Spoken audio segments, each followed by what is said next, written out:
Nefesh ne parle pas forcément de âme de l'homme. Nefesh parle de âme humaine. Nefesh parle aussi de âme animale. C'est rattaché aux deux espèces. Un homme qui fonctionne dans la vie nefesh n'est pas totalement éloigné d'un animal. Voilà pourquoi la Bible parle de l'homme animal, ou le vieil homme, ou l'homme qui n'a pas l'esprit de Dieu. La Bible dit cet homme-là ne peut pas juger les choses spirituelles. Parce qu'en réalité, dans la dimension nefesh, nous sommes au plus bas niveau de l'échelle. Est-ce qu'on peut me présenter l'image du corps humain avec les différents niveaux de vie pour qu'on puisse voir? Dans la dimension nefesh, regardez, nous sommes au plus bas niveau. Nefesh est le plus bas niveau de la vie. Revenez sur l'enseignement s'il vous plaît. Donc, la survie, le côté biologique, ressembler, avoir un corps, vivre, respirer, s'habiller, c'est le plus bas niveau d'existence sur terre. Tout ce qui est rattaché à se laver, se rendre beau, avoir des biens, tout ce qui peut satisfaire nefesh, c'est le plus bas niveau d'existence. Le deuxième niveau de vie s'appelle ruach. Et lorsqu'on parle de ruach, on a déjà vu ici. Montrez-moi l'étymologie de ruach, selon l'enseignement que j'ai donné. Ruach ici, c'est le siège des émotions, des sentiments, du caractère et de l'esprit. Donc ruach, c'est l'esprit. Mais c'est une dimension de l'esprit qui parle aussi de l'émotion et qui parle aussi du caractère. Voilà pourquoi, si vous avez pris le temps de remarquer, en Genèse chapitre 2, la Bible a dit, chapitre 1 plutôt, la Bible dit l'esprit de Dieu, c'est ça, se mouvait. Et on a vu que ça parlait de ruach. Ruach parle de quoi? Vent, souffle, esprit, ou encore haleine, ou encore vent, ou encore des cieux, ou encore le côté d'où vient le vent ensuite. Air, oui, gaz, oui, vin, oui, chose vide, esprit, oui, étant ce qui respire vite. Dans l'animation ou l'agitation. Oui, esprit, animation, vivacité, vigueur, allons-y. Courage, allons-y. Oui, colère, oui, impatience, oui, patience. On dit quoi? Colère. Quoi encore? Impatience. Patience. Et puis on met quoi? Humeur.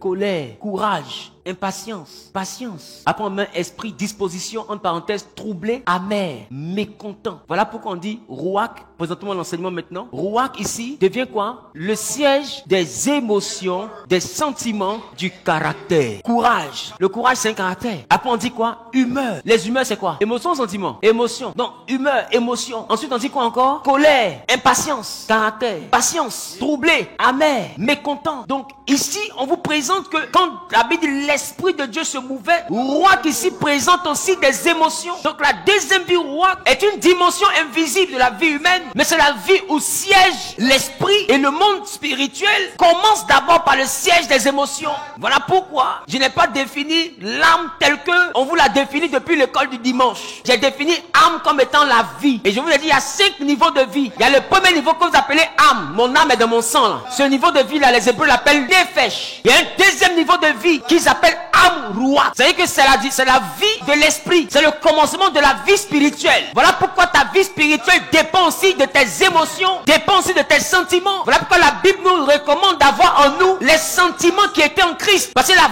vie spirituelle commence dans les émotions, commence dans les sentiments. Si la vie spirituelle n'est pas faite d'émotions et de sentiments, alors je suis tenté de te demander pourquoi est-ce que la Bible dit lorsque tu pries, crois que tu as reçu et tu le verras s'accomplir. Quand je crois que j'ai reçu quelque chose que je demande, je dois être capable de manifester la joie d'avoir reçu quelque chose que je n'ai pas encore reçu. Donc la foi c'est un exercice cérébral qui me permet de déclencher une émotion de joie et un sentiment d'avoir reçu, un sentiment de réception de quelque chose que je n'ai pas reçu. Donc ma foi, ça déclenche mon sentiment, ça déclenche mes émotions et ça dépend de mon esprit. Donc c'est mon esprit qui déclenche une émotion, qui me donne un sentiment d'avoir réussi pendant que physiquement je n'ai pas réussi. Faisant de la foi la ferme assurance des choses que tu espères. Quand tu espères une chose et que tu en as l'assurance, ça te fait marcher dans le présent comme si tu avais déjà la chose dans ta vie. Donc c'est un exercice spirituel, mental, cérébral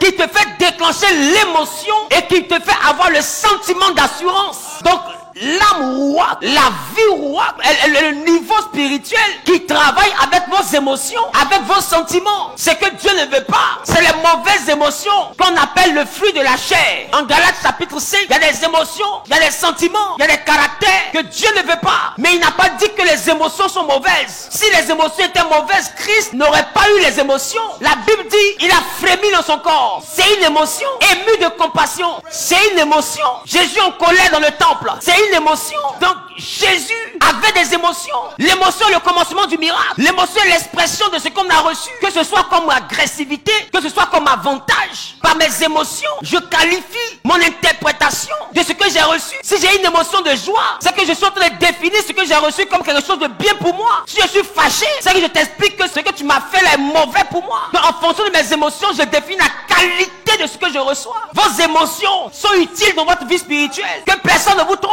Vos émotions, vos sentiments, c'est le commencement de la vie spirituelle. Voilà pourquoi, lorsque tu as de mauvaises émotions, les mauvais sentiments, tu ne peux pas vivre la vie de Dieu. Parce que ça te ramène dans la vie nefesh. Il faut que tu détaches la vie rouac de la vie nefesh. Parce que la vie nefesh montre le célibat familial. La vie nefesh montre le malheur familial. La vie nefesh montre les problèmes familiaux. La vie nefesh montre la misère familiale. Mais la vie rouac peut t'envoyer à créer des émotions qui vont te déconnecter de la vie que ta famille a vécue. En réalité, avant que ta vie n'atteigne la hauteur, ton rouac doit se déconnecter des réalités de ton nefesh. Tu dois quitter la première vie depuis ta tête